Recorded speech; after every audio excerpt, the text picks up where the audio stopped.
కానీ నాకు తెలుసు నీలకంఠ, ముల్లోకాలలో ఎవరెవరు సర్వశక్తి సంపన్నులై ప్రకాశిస్తుంటారో వారి శక్తి, కీర్తి, యశస్సు క్షీణింపజేయటానికి దుష్ట దేవతలు ఎల్లప్పుడూ కుటిల ప్రయత్నాలు చేస్తూ ఉంటారని, ఎదుటివారి మానసిక బలం, బలహీనతలు ఆలంబనగా వారిలో మాయా మోహం ఆవహింపజేస్తారు. దేవతల కుట్ర ఫలించింది. మోహపరవశుడనైపోయాను. నాలో ఆత్మవిశ్వాసంగా ఉన్న అహంకారం హద్దులు దాటి దురహంకారంగా రూపుదిద్దుకుంది. వర బల గర్వం మదోన్మత్తుడనయ్యాను. కామం, క్రోధం, మదం, ఆశ్చర్యం వాటికి తోడయ్యాయి. పూర్తిగా మాయామోహ జలతిలో కూరుకుపోయాను.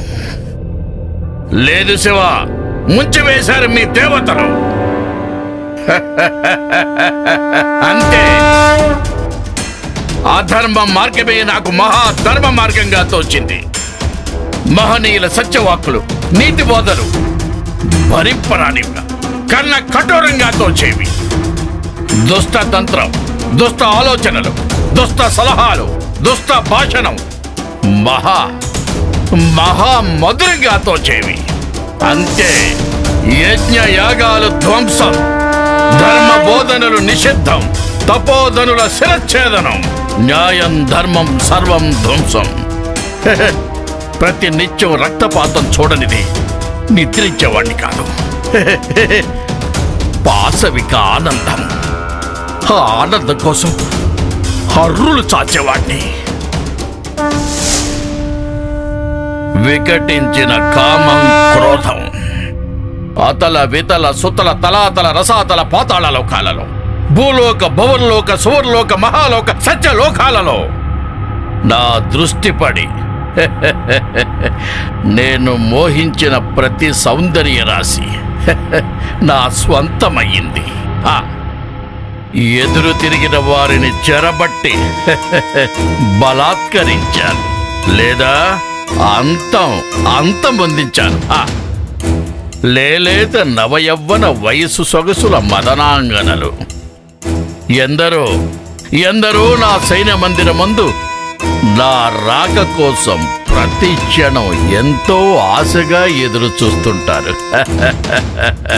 గిరిజారమణ, మన్మద మోహన విద్యా ప్రవీణురాలైన ప్రేయసి ప్రణయ చిలోక్తులతో, ఆమె స్పర్శానుభూతులతో పులకించని, పరవశించని, ఆ మత్తుకు లొంగని పురుష జన్మలుంటాయా?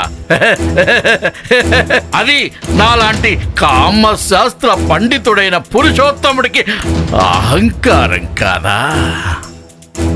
అది నాలో ఉన్న రసికతకు శృంగాలారం కాదా గౌరీనాథ? నిత్యం, ప్రతి నిత్యం రసరంజిత మోహనాంగనల సంగమ సరిగమ మోహజనిదిలో ఈదులాడటమే. ఏమి మధురం, ఏమి మధురం! ఒక మనోహరమైన వెన్నెల రాత్రి కైలాస పర్వత పరిసరాలలో ఒక మహా సౌందర్యవతిని గాంచినాను. మోహించి వాంఛించినాను. తిరస్కరించినది, బలాత్కరించినాను. ఆమెయే అప్సరస రంభ. ఆమె ప్రియుడు నలకూబరుడు, మా అన్న కుబేరుని కుమారుడే శపించినాడు. ఇష్టపడని స్త్రీని తాకినచో నా తల 1000 ప్రక్కలగునని. ఒకనాడు హిమవత్ పర్వత ప్రాంతమున లోకోత్తర సౌందర్యవతిని గాంచి మోహించి వాంఛించినాను. దరికి చేరగా తిరస్కరించినది. బలాత్కరించబోవగా అగ్నిని సృష్టించుకుని ఆ అగ్నిలోనే ఆహుతవుతూ నన్ను శపించినది. తదుపరి జన్మలో అయోనిజే పుట్టి నన్ను, నా వంశాన్ని సర్వనాశనం చేస్తానని ఆమెయే వేదవతి. ఇదంతా దేవతల పథక రచనయే, నా తపోశక్తిని క్షీణింపజేయటానికి. ప్రదేవతా శిరోమణులైన దేవ దానవ యక్ష కిన్నెర కింపురుషాది మహాసాధ్వీమణులను కామించి మోహించి చెరపట్టి లంకకు తీసుకువచ్చి బంధించినాను. వారు దుఃఖాగ్రహంతో శపించినారు. ఒక స్త్రీ కారణాన నాకు మరణం సంభవించునని. మదన మంజరి లోకైక సుందరి బలాత్కరించగా ఆమె భర్త ఋతువర్మ శాపం. దేవగురువు కుమార్తె సులేఖాదేవిని వశపరుచుకొనుచుండగా బృహస్పతి శాపం. మరో అప్సరస పుంజిక స్థలను బలాత్కరించబోవగా బ్రహ్మశాపం.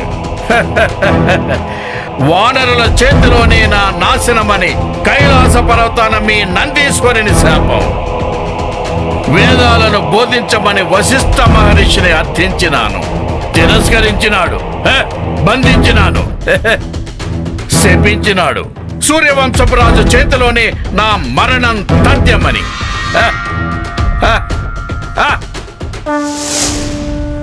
కొన్ని వేల సంవత్సరాల క్రితం సర్వలోక జైత్రయాత్ర సాగిస్తూ అయోధ్యను ముట్టడించినాను.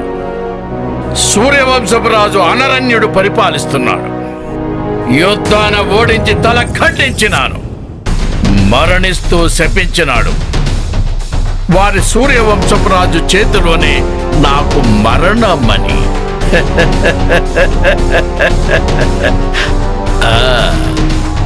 తన భార్య స్వాహాదేవిని అవమానించినందుకు అగ్నిదేవుని శాపం. ఇంకా దత్తాత్రేయుడు, మౌద్గల్యుడు, మాండల్యుడు, అష్టావక్రుడు, అత్రి మహర్షి, నారద మహర్షి, ఇంకా ఎందరో ఎందరో ఎందరో ఈ రావణాసుని శపించిన వారే. చూశావా మహాదేవ, నా బుద్ధిని భ్రష్టు పట్టించి మీ దేవతలు నన్ను ఎలా నాశనం చేయాలనుకుంటున్నారు? బ్రహ్మ వరములో ఉన్న లొసుగుల ఆధారంగా నర వానరుల చేతిలోని నా మరణమని అందరి చేత శపింపజేసినారు.